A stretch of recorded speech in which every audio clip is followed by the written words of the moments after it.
فاعلم أنه لا إله إلا الله واستغفر لذنبك وللمؤمنين والمؤمنات والله يعلم متقلبكم ومثواكم. الله رب العالمين والصلاة والسلام على رسوله محمد وآله وصحبه أجمعين. أشهد أن لا إله إلا الله وحده لا شريك له وأشهد أن محمدا عبده ورسوله. اما بعد.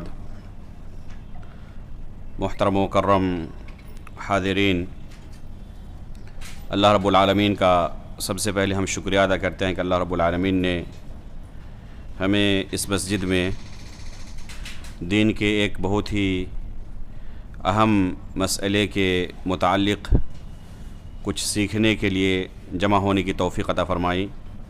اللہ رب العالمین سے ہم دعا کرتے ہیں کہ اللہ رب العالمین اپنی رضامندی کے لیے اس مجلس کو قبول فرما لے. محترم حاضرین، جیسے کہ ابھی آپ نے سنا کہ انشاءاللہ آج کی اس مجلس میں ایک بہت ہی اہم اور بنیادی موضوع پر انشاءاللہ مغرب تک کچھ اہم معلومات، کچھ اہم باتیں آپ کے سامنے پیش کی جائیں گی.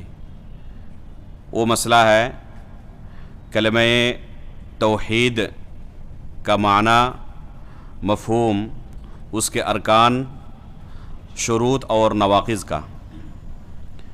یہ وہ کلمہ ہے کہ جس کے بغیر کسی شخص کے اسلام کا تصور نہیں کیا جا سکتا.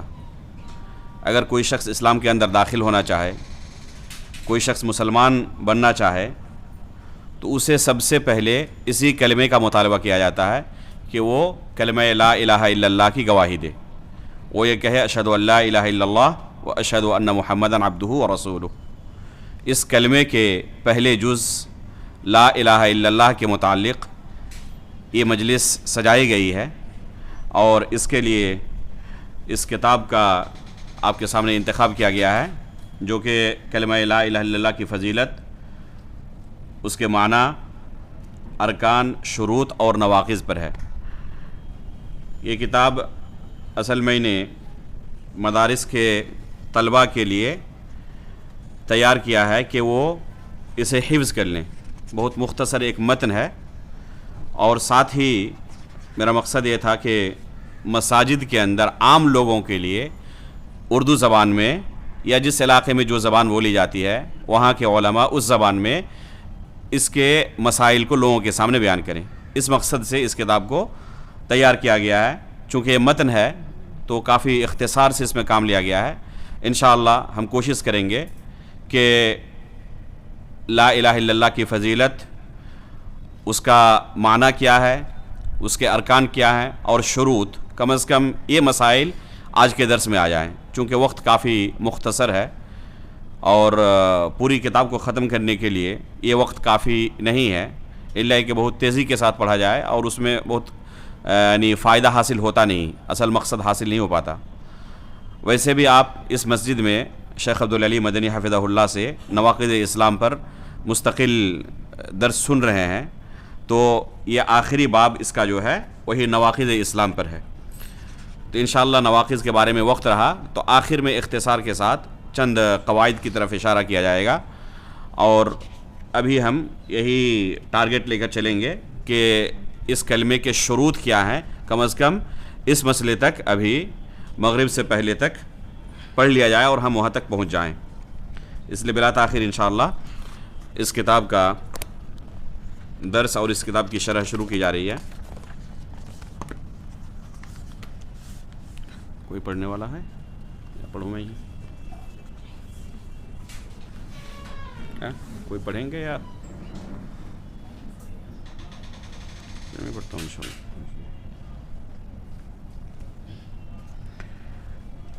سب سے پہلے اس کتاب میں کلمہ لا الہ الا اللہ کی فضیلت بیان کی گئی ہے. یقیناً کسی بھی عمل کے لیے اگر اس کی فضیلت بیان کی جائے لوگوں کے سامنے، تو اس عمل کی طرف دل کی رغبت بڑھتی ہے.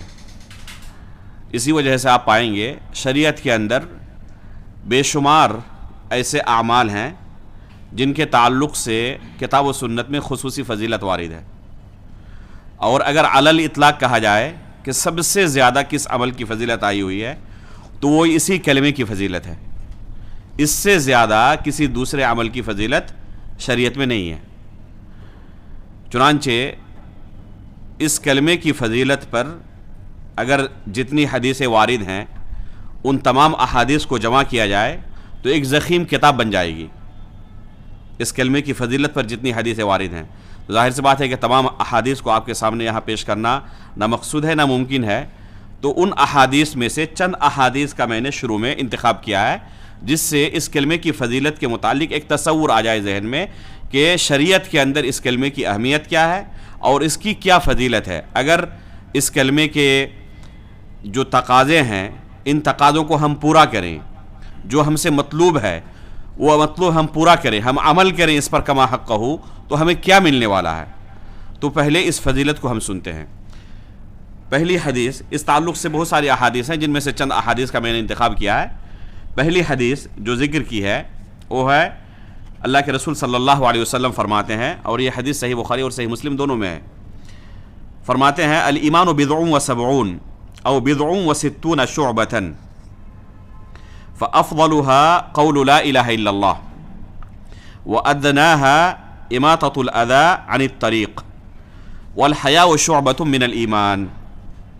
رسول اللہ صلی اللہ علیہ وسلم فرماتے ہیں کہ ایمان کی 70 سے زیادہ اور بعض روایت کے مطابق 60 سے زیادہ شاخیں ہیں۔ ایمان کی 70 سے زیادہ اور بعض روایت کے مطابق 60 سے زیادہ شاخیں ہیں۔ صحیح بخاری کی روایت میں بضع و ستون کا لفظ ہے، اور تمام طرق کو جمع کرنے کے بعد یہی راجح معلوم ہوتا ہے کہ یہی لفظ ثابت ہے اور سب سے درست ہے، یعنی بضع و ستون کا لفظ، کہ 60 سے زیادہ ایمان کی شاخیں ہیں۔ ان میں سے سب سے افضل شاخ ہے لا الہ الا اللہ کا ورد کرنا، لا الہ الا اللہ کا کہنا، اپنی زبان سے ادا کرنا۔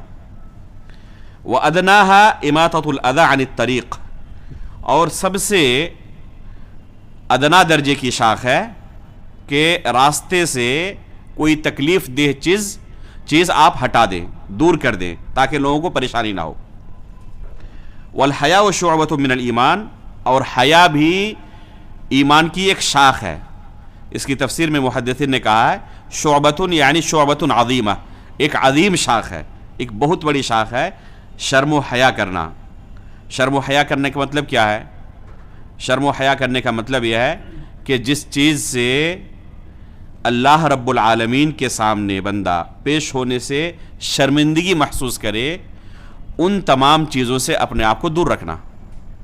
ظاہر سی بات ہے کہ بہت سارے کام ہم شرم و حیا کی بنا پر نہیں کر پاتے لوگوں کے سامنے، کہ لوگ ہمارے تعلق سے کیا تأثر لیں گے، کیا اپنے ذہن میں ہماری تصویر بنائیں گے۔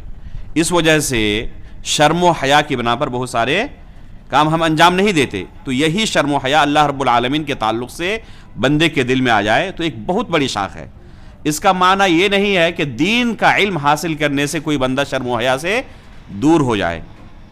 چنانچہ حیا کا جو باب ہے یہ دو طرح کا ہے، ایک ہے جو بہت بہترین ہے اور جس کی تعریف شریعت کے اندر آئی ہے۔ اگر کوئی اللہ رب العالمین کی وجہ سے شرم و حیا کرتے ہوئے گناہوں سے دور رہے تو یہ بہت اچھی چیز ہے، اس شرم و حیا کی شریعت میں تعریف ہوئی ہے۔ لیکن اگر کوئی شخص علم دین حاصل کرنے سے شرم و حیا محسوس کرے، میری عمر 40 سال کی ہو چکی ہے، 50 سال کی ہو چکی ہے، کیسے میں کسی سے جاؤں اور کہوں کہ فلاں مسئلے کے متعلق مجھے سمجھائیے، شرم و حیا محسوس ہو رہی ہے، اس وجہ سے کیا کرتے؟ علمی مجلسوں کے اندر نہیں بیٹھتے ہیں، لوگوں کے سامنے سوال نہیں کرتے علماء کے سامنے جا کر، اور پھر لا علمی میں اللہ کی عبادت کرتے ہیں۔ اور ظاہر سی بات ہے کہ بلا علم کوئی کام دنیا کا کیا نہیں جا سکتا، اور شریعت پر عمل تو اور ناممکن ہے کہ کوئی بلا علم شریعت کے کسی مسئلے پر عمل کر لے۔ اس لیے اگر کوئی شرم و حیا کر رہا ہے علم سیکھنے میں تو اس کی تعریف نہیں کی جائے گی۔ چنانچہ سلف صالحین سے منقول ہے، وہ کہتے تھے کہ دو طرح کے لوگ علم حاصل نہیں کر سکتے۔ کون کون؟ مستحی و مستکبر، جس کے اندر شرم و حیا ہو، ایک یہ، اور دوسرا جس کے اندر تکبر ہو، غرور ہو، گھمنڈ ہو۔ تو یہ دو طرح کے لوگ علم حاصل نہیں کر سکتے۔ اس لیے سب سے پہلے شرم و حیا کو دور کرنا پڑے گا۔ لوگ میرے تعلق سے کیا سوچیں گے، اتنی عمر ہو چکی ہے اور دیکھیں ابھی بھی ان چھوٹے موٹے مسائل کے تعلق سے علماء کے پاس جاتے ہیں، سیکھتے ہیں، اپنا وقت برباد کرتے ہیں، کیا سوچیں گے؟ یہ چیز مانے نہیں ہونی چاہیے۔ چنانچہ اما عائشہ رضی اللہ تعالی عنہا انصاری خواتین کی تعریف کرتے ہوئے کہتی ہیں کہ یہ انصاری خواتین کتنی بہترین ہیں، نعم النساء نساء الانصار لم یمنعہن الحیاء من تعلیم دینہن، کہ حیا کی وجہ سے دین کے مسائل سیکھنے سے پیچھے نہیں ہٹتی۔ تو دین سیکھنے سے شرم و حیا اگر کوئی کر رہا ہے تو اس کی تعریف نہیں کی جائے گی، بلکہ یہ مطلوب ہے۔ تو حیا اگر حقیقت میں کسی کے پاس ہے تو بہت سارے گناہوں سے، بہت سارے ناپسندیدہ چیزوں سے یہ حیا ہی مانے ہوتی ہے اور اسے روک کر رکھتی ہے۔ اسی وجہ سے اللہ کے رسول فرماتے ہیں اذا لم تستحی فاصنع ما شئت، اگر تمہارے پاس شرم و حیا نہیں ہے تو کچھ بھی کر سکتے ہو۔ پھر اگر کسی کے پاس شرم و حیا نہ ہو تو پھر وہ کچھ بھی کر سکتا ہے۔ اب تصور نہیں کر سکتے، آپ اگر کسی وجہ سے اسے عار دلائیں تو اسے اور خوشی محسوس ہوگی، کیونکہ اس کے پاس شرم و حیا ہی نہیں ہے۔ تو پھر ایسے شخص کو آپ کسی بھی طریقے سے روک نہیں سکتے، کسی بھی گناہ کے کام سے یا کسی بھی ناپسندیدہ کام سے۔ تو یہ بہت بڑی شاخ ہے ایمان کی کہ کسی کے پاس یہ نعمت موجود رہے۔ اس میں تین چیزوں کا اللہ کے رسول نے تذکرہ کیا، ایک ایمان کا، دوسرے راستے سے تکلیف دہ چیزوں کو ہٹانے کا، اور تیسرے شرم و حیا کا۔ آپ اگر غور کریں گے تو پائیں گے کہ ایک کا تعلق جسم کے اعمال سے ہے، اعضاء و جوارح کے اعمال سے ہے، اور وہ کون سا ہے؟ اماطۃ الاذی عن الطریق، راستے سے گری پڑی تکلیف دہ چیز کو ہٹا دینا۔ اور شرم و حیا کا تعلق کس سے ہے؟ دل سے ہے۔ اور ایمان کا تعلق دونوں سے ہے، ایمان کا تعلق دونوں سے ہے۔ چنانچہ اس حدیث میں گویا کہ اللہ کے رسول صلی اللہ علیہ وسلم نے پورے ایمان کو سمیٹ دیا ہے کہ جو بھی کام چاہے دل سے تعلق اس کا ہو، چاہے اعضاء و جوارح سے ہو، چاہے دونوں سے ہو، یہ سب کے سب ایمان کے اندر داخل ہیں۔ تو یہ حدیث بتاتی ہے کہ سب سے افضل عمل جس کا بھی تعلق ایمان سے ہو وہ کون سا عمل ہے؟ وہ کلمہ لا الہ الا اللہ کا زبان سے اقرار کرنا۔ اور صرف زبان سے اقرار کرنا کافی نہیں ہے، بلکہ ابھی آپ کے سامنے بیان کیا جائے گا اس کے جو شروط ہیں، ضوابط ہیں، کہ زبان سے اقرار کرنے کے ساتھ ساتھ اور بہت ساری چیزیں آپ سے مطلوب ہیں۔ کوئی صرف زبان سے اقرار کرے اور اس کے جو دوسرے تقاضے ہیں ان تقاضوں کو پورا نہ کرے تو اس کے لیے فضیلت نہیں ہے۔ تو کیا کیا وہ تقاضے ہیں انشاءاللہ ہم آگے ابھی پڑھیں گے۔ اس کے بعد دوسری حدیث جو یہاں پر ذکر کی گئی ہے، اللہ کے رسول صلی اللہ علیہ وسلم فرماتے ہیں افضل الذکر لا الہ الا اللہ وافضل الدعاء الحمدللہ، کہ سب سے افضل ذکر لا الہ الا اللہ ہے اور سب سے افضل دعا الحمدللہ ہے۔ یہاں پر الحمدللہ کو دعا اللہ کے رسول نے کہا، حالانکہ اس میں اللہ رب العالمین سے کوئی چیز طلب نہیں کی جا رہی ہے، اور دعا کا اصل معنی ہوتا ہے پکارنا، طلب کرنا، کسی سے کوئی چیز مانگنا۔ تو یہ حدیث اس بات کی دلیل ہے کہ صرف جس میں اللہ رب العالمین سے طلب کیا جائے اسے ہی دعا نہیں کہتے، بلکہ جس میں اللہ رب العالمین کی تعریف و توصیف کی جائے اسے بھی دعا کہتے ہیں۔ یہاں پر الحمدللہ کو اللہ کے رسول نے کیا کہا؟ دعا کہا ہے۔ تو اس حدیث کے اندر بھی پتہ چلتا ہے کہ سب سے افضل ذکر کیا ہے؟ وہ لا الہ الا اللہ ہے۔ تیسری حدیث ابو ذر غفاری رضی اللہ تعالیٰ عنہ کی ہے، فرماتے ہیں کہ اللہ کے رسول سے میں نے کہا اوصنی، کہ اللہ کے رسول آپ مجھے وصیت کریں۔ اللہ کے رسول نے فرمایا اذا عملت سیئۃ فاتبعها حسنۃ تمحها، جب تم سے کوئی گناہ سرزد ہو جائے تو اس کے بعد فوراً نیکی کا کام کر لو، کوئی نیک کام کر لو۔ اس سے فائدہ کیا ہوگا؟ یہ نیکی گناہ کو ختم کر دے گی۔ اسی کو اللہ کے رسول صلی اللہ علیہ وسلم نے معاذ بن جبل رضی اللہ تعالیٰ عنہ کو وصیت کرتے ہوئے کہا تھا۔ معاذ بن جبل رضی اللہ تعالیٰ عنہ کو اللہ کے رسول نے وصیت کی تھی اتق اللہ حیثما کنت واتبع السیئۃ الحسنۃ تمحها وخالق الناس بخلق حسن۔ 3 وصیتیں اللہ کے رسول نے معاذ بن جبل رضی اللہ تعالیٰ عنہ کو کی تھی۔ ان میں سے ایک وصیت کیا تھی کہ اگر کبھی گناہ سرزد ہو جائے شیطان کے چکر میں پڑ کر، اس کے بعد فوراً نیکی کا کام کر لو۔ اس سے کیا ہوگا؟ اس سے تمہاری گناہیں ختم ہو جائیں گی۔ یہ نیکیاں گناہوں کو ختم کر دیتی ہیں۔ اللہ رب العالمین نے قرآن کریم کے اندر ایک اصول بیان کیا ہے ان الحسنات یذہبن السیئات، کہ نیکیاں گناہوں کو ختم کر دیتی ہیں۔ یہ جو معاذ بن جبل رضی اللہ تعالیٰ عنہ کو اللہ کے رسول نے وصیت کی تھی، اس پر شیخ الاسلام علامہ ابن تیمیہ رحمہ اللہ نے ایک مستقل کتاب تصنیف کی ہے الوصیۃ الصغریٰ کے نام سے۔ الوصیہ الصغریٰ کے نام سے ایک کتاب پڑھنے سے تعلق رکھتی ہے۔ بہت موٹی کتاب نہیں ہے، مختصر کتاب ہے۔ اللہ عالم اس کا اردو میں ترجمہ ہوا ہے نہیں ہوا ہے، اگر ہوا ہو تو اس کتاب کو پڑھیں، تو اس میں تفصیل کے ساتھ آپ پائیں گے اس نقطے پر اس کی شرح کہ گناہ کرنے کے بعد اگر کوئی شخص نیکی کرے تو اس کا کیا اس پر اثر پڑتا ہے۔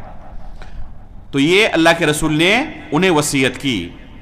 فرماتے ہیں قلت یا رسول اللہ امن الحسنات لا الہ الا اللہ، اللہ کے رسول نے کیا کہا کہ اگر کبھی گناہ سرزد ہو جائے تو فوراً نیکی کا کام کر لو۔ تو انہوں نے کہا اللہ کے رسول کیا لا الہ الا اللہ کہنا بھی حسنات میں سے ہے، نیکی میں سے ہے؟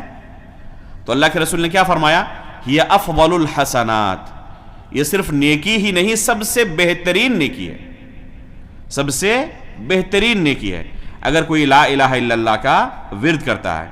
چنانچہ آپ پائیں گے جو اذکار اللہ کے رسول صلی اللہ علیہ وسلم سے صحیح اسانید سے منقول ہیں، ان اذکار میں بے شمار اذکار میں کلمہ لا الہ الا اللہ موجود ہے۔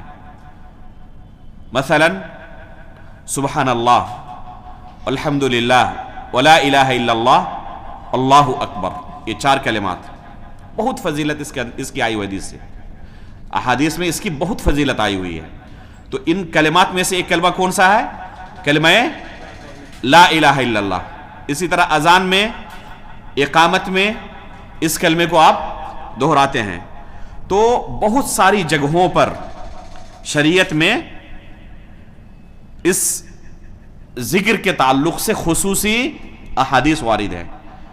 اللہ کے رسول صلی اللہ علیہ وسلم مختلف اوقات میں یہ کلمہ اپنی زبان سے ادا کرتے تھے۔ تو یہ صرف نیکی ہی نہیں بلکہ سب سے افضل نیکیوں میں سے ہے، اس لیے اس کا اہتمام کرنا چاہیے۔ اگر کوئی شخص اپنے فارغ اوقات میں کام کر رہا ہے، زبان سے پڑھنا چاہے تو غور کریں کہ کتنی نیکیاں اپنے کھاتے میں وہ جمع کر لے گا۔ یہ ایسی نیکی نہیں جس کے لیے الگ سے اسے وقت نکالنا پڑے، بلکہ اپنے کام میں مشغول رہتے ہوئے بھی اپنے نامہ اعمال کو نیکیوں سے بھر سکتا ہے۔ اس کے بعد اللہ کے رسول صلی اللہ علیہ وسلم فرماتے ہیں ما قال عبد لا الہ الا اللہ قط مخلصا الا فتحت له ابواب السماء حتى تفضي الى العرش مجتنب الكبائر۔ اس حدیث کے اندر اللہ کے رسول فرماتے ہیں کہ جب کوئی بندہ اخلاص کے ساتھ اس کلمے کو پڑھتا ہے تو آسمان کے دروازے اس کے لیے کھول دیے جاتے ہیں، یہاں تک کہ یہ کلمہ عرش الہی تک پہنچتا ہے۔ ایک شرط بس ہے کہ وہ گناہ کبیرہ سے اجتناب کرے، گناہ کبیرہ سے دور رہے۔ اگر کوئی شخص گناہ کبیرہ سے دور رہتا ہے اور اس کلمے کو ادا کرتا ہے، اس کے شروط و ضوابط کو سامنے رکھتے ہوئے تو یہ کلمہ اس کی زندگی کے لیے سب سے افضل کلمات میں سے ہے. لیکن اس کے شروط و ضوابط ہیں، اس کے تقاضے ہیں. ان تقاضوں کو پورا کرنے کے ساتھ ساتھ جن میں سے ایک تقاضے کا اس میں تذکر آیا ہے کہ اسے گناہ کبیرہ سے دور رہنے کی ضرورت ہے. اسی طرح اللہ کے رسول صلی اللہ علیہ وسلم فرماتے ہیں من کان آخر کلامہ لا الہ الا اللہ وجبت لہ الجنہ، جس کا آخری کلمہ لا الہ الا اللہ ہو اس کے لیے جنت واجب ہو جاتی ہے. جس کا آخری کلمہ لا الہ الا اللہ ہو اس کے لیے جنت واجب ہو جاتی ہے. اور ظاہر سی بات ہے کہ ایک مومن کی سب سے بڑی خواہش کیا ہوتی ہے؟ اللہ رب العالمین کی جنت اسے حاصل ہو جائے. اور پھر جنت کے اندر سب سے بڑی نعمت کیا ہوگی؟ اللہ رب العالمین کا دیدار. تو یہ ایک مومن کی سب سے بڑی خواہش ہوتی ہے. اگر کسی نے کلمہ لا الہ الا اللہ کو زبان سے ادا کیا اور اپنی زندگی میں کوئی ایسا عمل نہیں کیا جس سے یہ کلمہ ختم ہو جائے، ٹوٹ جائے، تو اس کے لیے سب سے بڑی فضیلت وارد ہوئی ہے کہ اس کے لیے جنت واجب ہو گئی. اس کے لیے جنت واجب ہو گئی کا یہ معنی نہیں ہے کہ وہ جہنم نہیں جا سکتا، بلکہ اس کا معنی یہ ہے کہ جنت سے وہ محروم نہیں ہوگا. سمجھا آپ نے اس کا معنی؟ اس کا معنی یہ نہیں ہے، کیونکہ ایک گمراہ فرقہ ایسا پیدا ہوا جنہوں نے اس طرح کی احادیث سے لوگوں کے درمیان یہ کہنا شروع کیا کہ آپ نے کلمہ لا الہ الا اللہ کا زبان سے اقرار کر لیا نا، ادا کر لیا، اس کے بعد جنت آپ کے لیے واجب ہو گئی، اب آپ جہنم نہیں جا سکتے. اس کا مطلب کہ اس کے بعد کچھ بھی کرتے رہیں آپ کے لیے چھوٹ ہے. لا یضر مع الایمان ذنب، وہ یہ نعرہ بلند کرتے تھے کہ آپ ایمان لے آئے، آپ نے کلمہ لا الہ کا اقرار کر لیا، اب اس کے بعد کچھ بھی گناہ کرتے رہے، ایمان پر کچھ فرق نہیں پڑتا، اثر نہیں پڑتا ہے. ظاہر سی بات ہے کہ یہ شریعت نہیں ہے. اس حدیث کا یہ معنی بالکل نہیں ہے. اہل سنت والجماعت کے اصول میں سے یہ ہے کہ کسی مسئلے پر کوئی نتیجہ نکالنے سے پہلے، کوئی نتیجہ اخذ کرنے سے پہلے اس مسئلے کی تمام احادیث کو، تمام نصوص کو جمع کرتے ہیں اور پھر ان نصوص سے جو مجموعی معنی نکلتا ہے وہ معنی اخذ کرتے ہیں، وہ عقیدہ رکھتے ہیں. ایسا نہیں جیسے گمراہ لوگوں کے بارے میں اللہ رب العالمین نے قرآن کریم کے اندر کہا ہے یؤمنون ببعض ویکفرون ببعض، کہ بعض پر ایمان لاتے ہیں اور بعض کو چھوڑ دیتے ہیں. جو اپنی خواہش کے مطابق ہوتی ہے ایمان لاتے ہیں، خواہش کے موافق نہیں ہوئی چھوڑ دیتے ہیں. یہ اہل سنت والجماعت کا طریقہ نہیں ہے. تو اہل سنت والجماعت کا جو منہج ہے، جتنے نصوص ہیں اس باب کے تعلق سے آپ ایک نص نہیں دکھا پائیں گے کہ اس عقیدے سے وہ نص ٹکرا رہی ہے، بلکہ تمام دلائل کا خلاصہ ان کا عقیدہ ہوتا ہے. اسی وجہ سے اہل سنت والجماعت کے عقیدے کو، ان کے منہج کو پڑھنے کی ضرورت ہے. اگر آپ کے پاس اہل سنت والجماعت کا منہج ہے تو کوئی آپ کو راہ راست سے بھٹکا نہیں سکتا.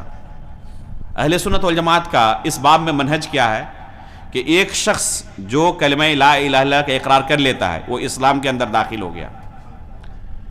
اب وہ اسلام سے اس وقت تک خارج نہیں ہوگا جب تک کہ ایسے اعمال کا، ایسے عقائد کا ارتکاب نہ کرے جو اسلام سے خارج کرنے والے ہوں. تب تک وہ اسلام سے خارج نہیں ہوگا. صرف گناہ کبیرہ کے ارتکاب کر لینے کی وجہ سے وہ شخص دائر اسلام سے خارج نہیں ہوتا ہے، وہ مسلمان رہتا ہے.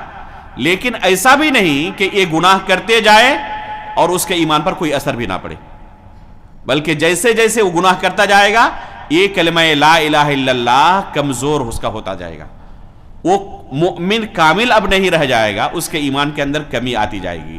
جس قدر گناہ کے اندر زیادتی ہوگی اسی قدر ایمان کے اندر کمی ہوتی جائے گی. یہاں تک کہ اگر کوئی ایسا کام کر لے جو ایمان کو بالکل ختم کر دیتا ہے، جیسے شرک ہے، جیسے اللہ کے رسول صلی اللہ علیہ وسلم کو نعوذ باللہ گالی دینا ہے. بہت سارے ایسے کہ صحابہ اکرام کو، ام المؤمنین عائشہ رضی اللہ تعالیٰ عنہ کو متہم کرنا ہے. بہت سارے ایسے عقائد ہیں، اعمال ہے جس سے بالکل یا اس کا ایمان ختم بھی ہو سکتا ہے. یہ علل اطلاق ہے. انشاءاللہ آخر میں موقع ملے تو تکفیر کے ضوابط کیا ہیں انشاءاللہ مختصراً بیان کرنے کی کوشش کروں گا. تو یہ حدیث جو ہے وجبت لہ الجنہ، اس کا معنی یہ نہیں ہے کہ وہ جہنم نہیں جا سکتا. اس کا معنی یہ ہے کہ اگر اس کی اس کلمے پر وفات ہوئی ہوگی تو وہ جنت سے محروم نہیں رہے گا، وہ جنت میں ضرور داخل ہوگا. ایسا بھی ہو سکتا ہے کہ ڈائریکٹ اللہ رب العالمین اسے اپنے فضل و کرم سے جنت میں داخل کرے بغیر کسی سزا کے.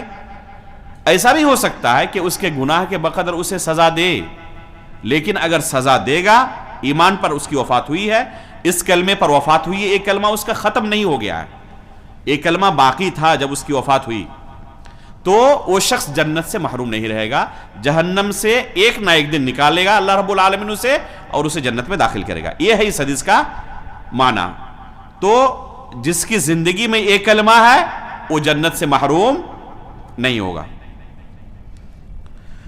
اس کے بعد ایک حدیث اور ہے، اللہ کے رسول صلی اللہ علیہ وسلم فرماتے ہیں یخرج من النار من قال لا الہ الا اللہ وکان فی قلبہ من الخیر ما یزن شعیرہ. مسلسل دو حدیثیں یہاں پر میں نے ذکر کی ہیں. پہلی حدیث جس سے یہ پتا چلتا ہے کہ کلمہ لا الہ الا اللہ کی وجہ سے جنت سے محروم نہیں ہوگا، اور اس کے بعد فوراً جو دوسری حدیث کا انتخاب میں نے کیا ہے، اس سے یہ پتا چل رہا ہے کہ کلمہ لا الہ الا اللہ اس کی زندگی میں موجود رہنے کے باوجود بھی جہنم جا سکتا ہے. کیا کہا اللہ کے رسول نے؟ یخرج من النار من قال لا الہ الا اللہ. جو شخص لا الہ الا اللہ کا اقرار کیا ہے اسے جہنم سے ضرور نکالا جائے گا. اس سے کیا اشارہ ملتا ہے، کیا پتا چلتا ہے؟ کہ جہنم جا سکتا ہے، تب نہ نکالا جائے گا.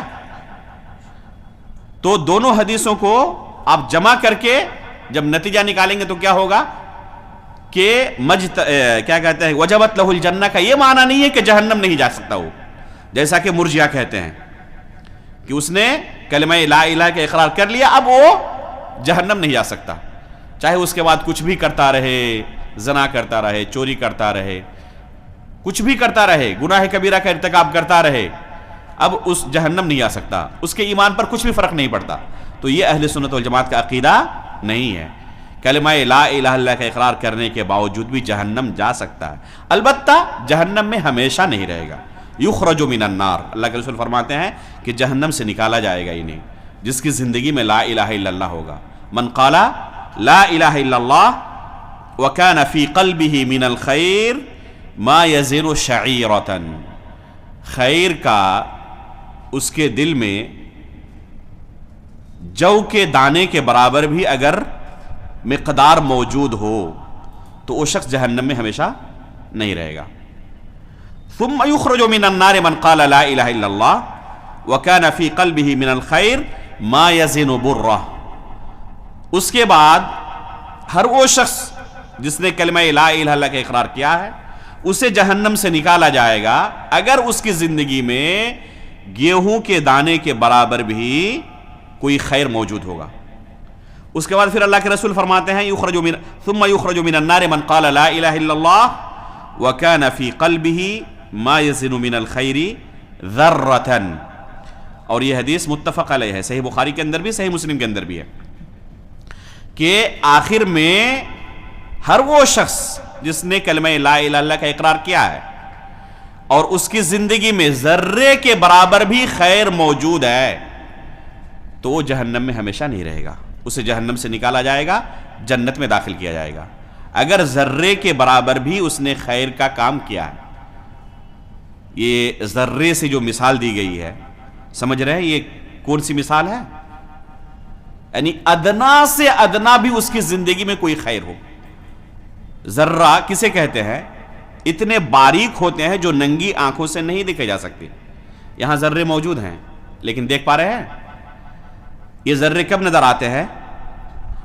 اگر دیوار میں کوئی سوراخ ہو اور سورج کی روشنی اس سوراخ سے کمرے کے اندر آ رہی ہو تو جہاں پر وہ روشنی سورج کی شعاعیں اندر آتی ہیں وہاں پر آپ کو باریک گرد و غبار محسوس ہوتے ہیں، یہاں پر باریک گرد و غبار اڑ رہے ہیں، انہیں ذرات کہا جاتا ہے. یہ ذرے ہیں، حالانکہ پورے روم کے اندر وہ ذرے موجود ہیں لیکن نظر کہاں آتا ہے؟ جہاں صرف سورج کی روشنی باہر سے آ رہی ہے نظر اندر، صرف وہیں پر یہ ذرے نظر آتے ہیں. تو یہ ننگی آنکھوں سے ان ذروں کو دیکھنا ممکن نہیں ہے. اگر اس کے بقدر بھی اس کی زندگی میں خیر ہے، گرچہ وہ گناہ کے اندر لت پت ہو، اگر اس کا ایک کلمہ ٹوٹ نہیں گیا ہے، ختم نہیں ہو گیا ہے، اور آپ تفصیل کے ساتھ شیخ سے سن رہے ہیں نواقض اسلام کیا ہیں، جس سے یہ کلمہ ایک شخص کی زندگی سے ختم بھی ہو سکتا ہے. ایسا نہیں ہے کہ اس نے ایک مرتبہ زبان سے اقرار کر لیا تو اب اس کے بعد چاہے کچھ بھی کرتا رہے یہ کلمہ کبھی ختم نہیں ہو سکتا، ایسا بھی نہیں ہے. اس کلمے کی حفاظت ضروری ہے. اسی وجہ سے نواقض اسلام کو پڑھایا جاتا ہے. بعض لوگ یہ سمجھتے ہیں کہ نواقض اسلام پڑھانے کا مطلب یہ ہے کس کس کو اسلام سے نکالنا ہے. اصل مقصد یہ نہیں ہے. مقصد اصل کیا ہے؟ تاکہ کیسے ہم اپنے اسلام کو باقی رکھ سکیں، کیسے اس خیر سے محروم نہ ہو جائیں، جنت سے محروم نہ ہو جائیں. کیونکہ یہ کلمہ اگر ہماری زندگی میں باقی رہ گیا، اس کلمے کی ہم نے حفاظت کر لی موت تک، تو انشاءاللہ جہنم سے نجات کے لیے کلمہ کافی ہے. اللہ رب العالمین کی جنت سے محرومی نہیں ہوگی. تو اس کلمے کی حفاظت کرنی ہے ان تمام چیزوں سے جن چیزوں سے یہ کلمہ ٹوٹ جاتا ہے. اس کے بعد اللہ کے رسول صلی اللہ علیہ وسلم کی ایک بہت عظیم حدیث ہے جس سے اس کلمے کی اہمیت کا پتہ چلتا ہے اور اس کی کیا فضیلت ہے پتہ چلتا ہے. اللہ کے رسول نے ایک مثال سے اسے سمجھایا ہے. فرماتے ہیں رسول اللہ صلی اللہ علیہ وسلم کہ قیامت کے دن میری امت میں سے ایک شخص کو لایا جائے گا تمام لوگوں کے درمیان، علی رؤوس الخلائق، تمام لوگوں کے سامنے اس شخص کو پیش کیا جائے گا، اور اس کے سامنے 99 رجسٹر اس کے پھیلا دیے جائیں گے. ایک ایک رجسٹر کی حالت کیا ہوگی کہ جہاں تک نگاہ جائے وہاں تک ایک ایک رجسٹر نظر آئے. ایک ایک رجسٹر کی یہ کیفیت ہے. اور اس طرح کتنے رجسٹر اس کے ہیں؟ 99 رجسٹر. اللہ رب العالمین اس بندے سے کہے گا هل تنکر من هذا شیئا، یہ تمہارے ہی گناہوں کے رجسٹر ہے، کیا ان میں سے کسی ایک گناہ کا تمہیں انکار ہے؟ کیا تمہیں ایسا لگتا ہے کہ تمہارے گناہ نہیں ہے، یہ کسی دوسرے کے تھے، تمہارے رجسٹر میں غلطی سے درج ہو گئے ہیں؟ بندہ کیا کہے گا؟ فیقول لا یا رب، رب العالمین یہ میری ہی گناہ ہے، اس میں کسی گناہ کا مجھے کوئی انکار نہیں ہے، اس میں سے کسی گناہ کا مجھے کوئی انکار نہیں ہے. پھر اللہ رب العالمین دوبارہ اس سے کہے گا اظلمتک کتبت الحافظون، میرے وہ فرشتے جو گناہوں کو نیکیوں کو لکھتے تھے، کیا انہوں نے تم پر کوئی ظلم کیا ہے؟ کہیں ایسا تو نہیں تم پر کوئی ظلم ہو گیا ہو، حقیقت میں تم نے وہ گناہ کیا نہ ہو اور غلطی سے تمہارے کھاتے میں درج ہو گیا ہو؟ یہ بندہ پھر انکار کرے گا اور کہے گا لا یا رب، نہیں ہے پروردگار، یہ میری ہی گناہ ہیں، فرشتوں سے کوئی غلطی نہیں ہوئی ہے، ان سے کوئی ظلم نہیں ہوا ہے. پھر اللہ رب العالمین اس بندے سے پوچھے گا الک عذر، کیا تمہارے پاس کوئی عذر ہے؟ تو بندہ کہے گا الک حسنۃ، کیا تمہاری کوئی نیکی بھی ہے؟ تو وہ بندہ ڈر جائے گا اور کہے گا لا، میرے پاس کوئی نیکی نہیں ہے اور نہ کوئی عذر ہے میرے پاس. پھر اللہ رب العالمین اس سے کہے گا بلا ان لک عندنا حسنات، ایسی بات نہیں ہے، ہمارے پاس تمہاری بہت ساری نیکیاں ہیں. اور بعض علماء نے اس کی تفسیر کی ہے کہ بڑی بڑی نیکیاں ہیں، یعنی حسنات عظیمہ. وہ کیا بڑی نیکیاں ہیں جس سے اس بندے کو ہی خبر نہیں ہے، یہ بندہ خود نہیں جانتا کہ میں نے کوئی بڑی نیکی کی ہوئی ہے. وَإِنَّهُ لَا ظُلْمَ عَلَيْكَ الْيَوْمَ، اللہ رب العالمین کہے گا کہ آج تم پر کوئی ظلم نہیں ہوگا. فَتُخْرَجُ لَهُ بِطَاقَةٌ، اس کے سامنے ایک کارڈ نکالا جائے گا، جس کارڈ میں کیا لکھا ہوا رہے گا؟ اشہد ان لا الہ الا اللہ وان محمدا عبدہ ورسولہ. یہ کلمہ شہادت ہے، یہ ہے کلمہ شہادت جسے پڑھ کر ایک انسان دائرہ اسلام کے اندر داخل ہوتا ہے. اس کے سامنے ایک کارڈ نکالا جائے گا جس میں یہ کلمہ لکھا ہوا رہے گا. وہ بندہ کہے گا